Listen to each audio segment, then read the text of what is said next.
Bonjour à tous, je suis Florent Babiette, votre coach en matière de schizophrénie. Alors pour ceux qui veulent un coaching personnalisé, que vous soyez une famille ou une personne atteinte de schizophrénie, vous pouvez me contacter via le mail qui s'affiche juste en dessous de la vidéo et je vous répondrai avec grand plaisir. Donc dans cette vidéo de coaching, aujourd'hui on va parler d'un sujet très important, le stoïcisme. C'est quelque chose qui m'aide beaucoup dans ma vie de tous les jours, ça aide beaucoup les gens que je coach et les familles que je coach également, et c'est quelque chose qui dans mon parcours m'a vraiment sauvé, donc je voulais vraiment partager ça avec vous. Alors c'est quoi le stoïcisme? Le stoïcisme, c'est une philosophie qui a eu lieu notamment dans la Rome antique et dans la Grèce antique également. Donc cette philosophie, en fait, il faut savoir que souvent quand on parle de quelqu'un de stoïque, on va penser à quelqu'un qui n'a pas d'émotion ou qui en a peu, à un genre de robot.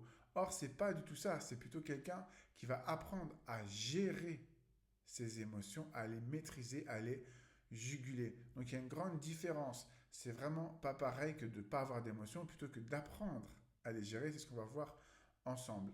Le premier principe dont j'ai envie de vous parler, c'est la dichotomie du contrôle. Qu'est-ce que la dichotomie du contrôle? La dichotomie du contrôle, c'est en fait prendre conscience qu'on a du pouvoir, on a tous du pouvoir sur la vie. On a du pouvoir dans un cercle. Il y a plusieurs cercles, il y a trois cercles en fait. Trois cercles.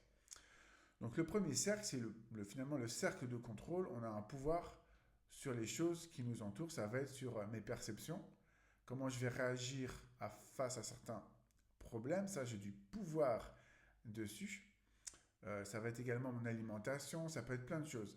Ça, c'est le pouvoir de contrôle. Le deuxième cercle, c'est finalement les choses sur lesquelles j'ai pas trop de contrôle. Hein. La météo, j'ai pas de contrôle dessus. Si un jour une maladie me arrive, j'ai pas forcément de contrôle dessus. Du moins quand elle arrive, il est déjà trop tard. Hein. Quand le diagnostic de schizophrénie m'est tombé dessus, j'avais pas d'autre choix finalement que de l'accepter. Je pouvais aussi être dans le déni, ce qui a été le cas pendant 2 ans, mais au bout d'un moment, il a bien fallu se rendre compte à l'évidence et accepter la maladie. C'est d'ailleurs là que j'ai fait le plus gros de mes progrès, c'est quand j'ai accepté la maladie. Donc je vous invite à regarder, pour ceux que ça intéresse, j'ai une vidéo sur le déni en matière de schizophrénie, c'est vraiment important. Et puis il y a un troisième cercle, c'est un cercle sur lequel j'ai de l'influence, je peux influencer les choses, mais je ne peux pas les contrôler complètement. D'accord? Ça peut être, par exemple, j'ai un ami qui fait une dépression, eh bien par exemple, je vais pouvoir l'aider dans sa dépression à mieux la gérer, mais je ne vais pas pouvoir agir à sa place. D'accord? Donc ça, c'est le fameux cercle d'influence. Quand la maladie de la schizophrénie m'est tombée dessus, parce que c'est vraiment ça qu'on peut dire, hein, elle m'est tombée dessus, j'en souris maintenant, mais je peux vous dire que à l'époque, je n'en souriais pas du tout, eh bien, il m'a fallu prendre conscience que finalement, je pouvais rien y faire. J'avais cette maladie-là.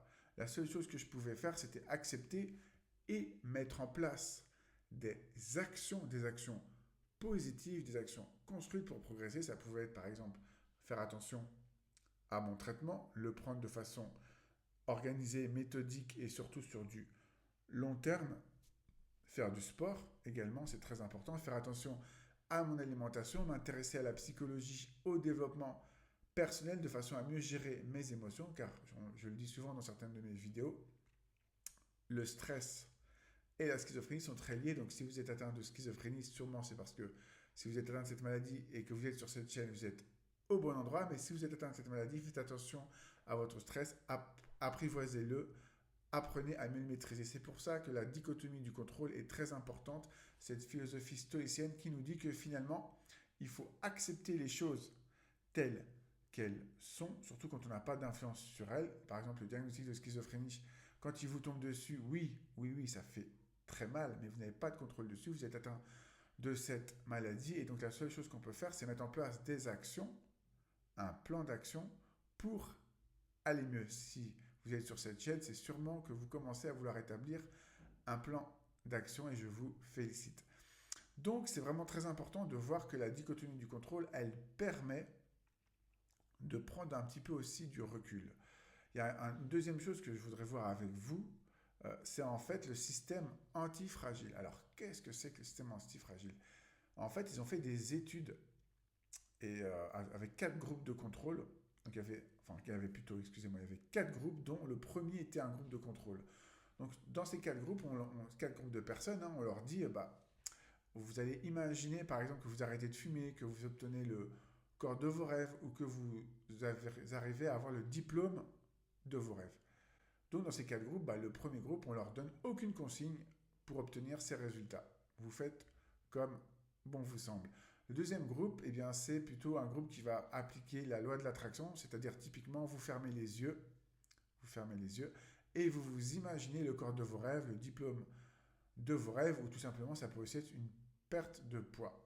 D'accord? Donc, quelque chose qui vous fait vous visualisez, vous vous imaginez ça, typique, la loi de l'attraction. Le troisième groupe, ça va être à l'encontre, à l'opposé finalement de la loi de l'attraction, puisqu'on va visualiser tout ce qui pourrait se passer de négatif, d'accord? Et trouver un plan pour contrer tout ce qui pourrait être négatif, tout ce qui pourrait vous empêcher. Par exemple, ça pourrait être quelqu'un qui veut perdre du poids, ça pourrait être tout ce qui pourrait l'empêcher de perdre du poids.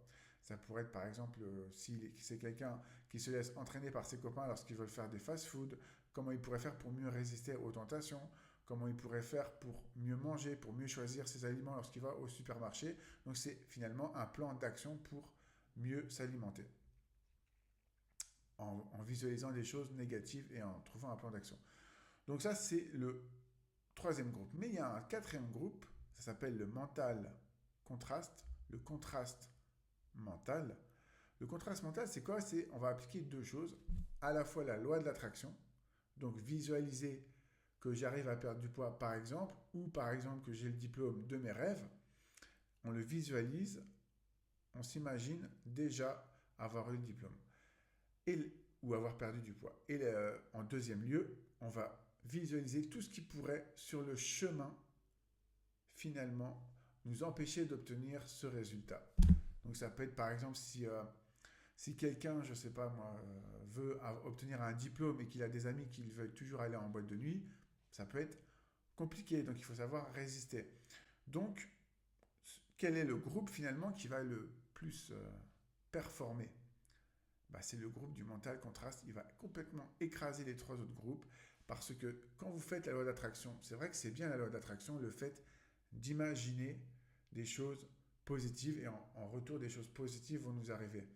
La limite, c'est que quand on s'imagine des choses positives, et c'est ce qu'ils ont remarqué dans le groupe qui faisait la loi de l'attraction, c'est que les gens, finalement, au début, ils étaient très motivés, mais après, comme ils avaient visualisé qu'ils avaient déjà leur diplôme, ils étaient moins motivés, finalement, puisqu'ils avaient dupé leur cerveau en lui faisant croire qu'ils l'avaient déjà. Donc, pourquoi travailler si tu l'as déjà? C'est tout un paradoxe.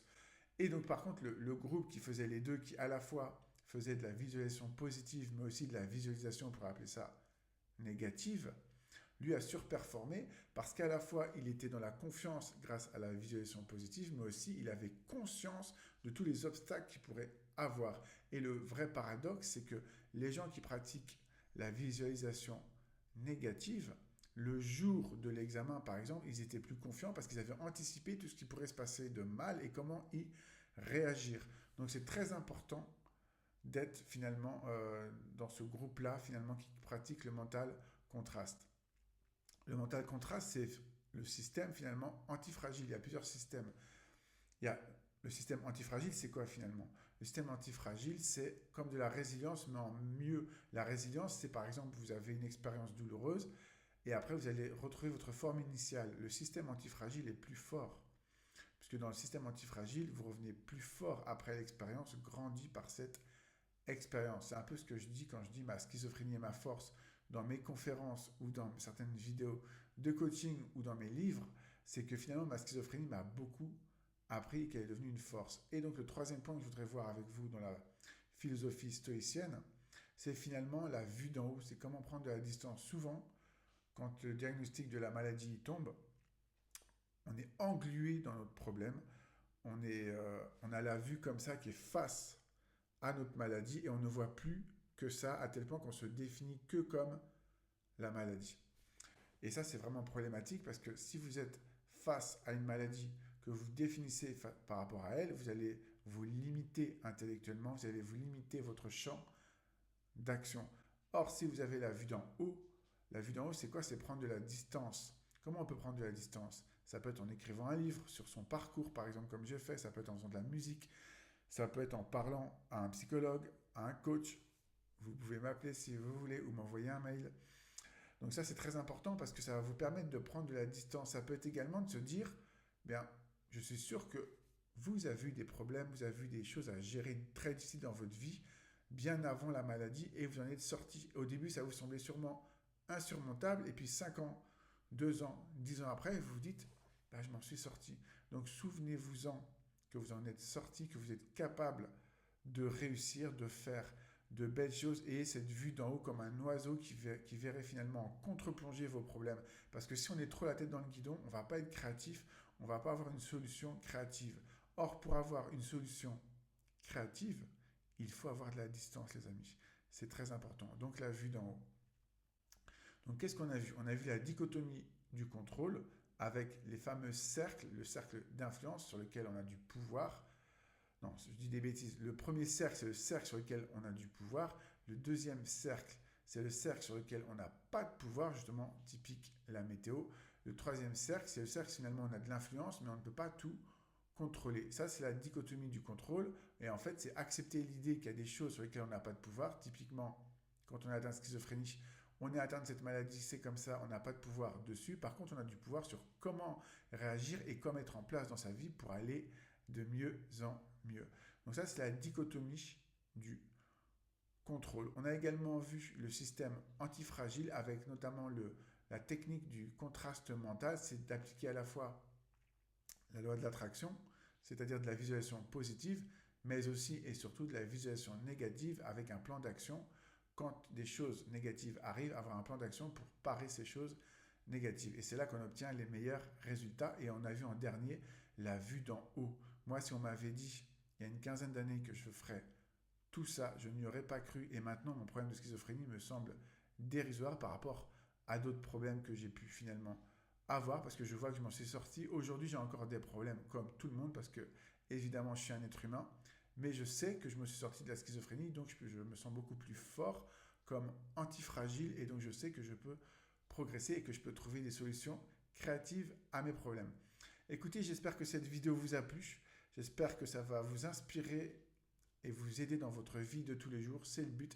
N'hésitez pas, hein, si vous avez besoin d'un coaching, vous pouvez me contacter par mail et je vous répondrai avec grand plaisir. Je vous dis à bientôt pour de nouvelles aventures. Merci.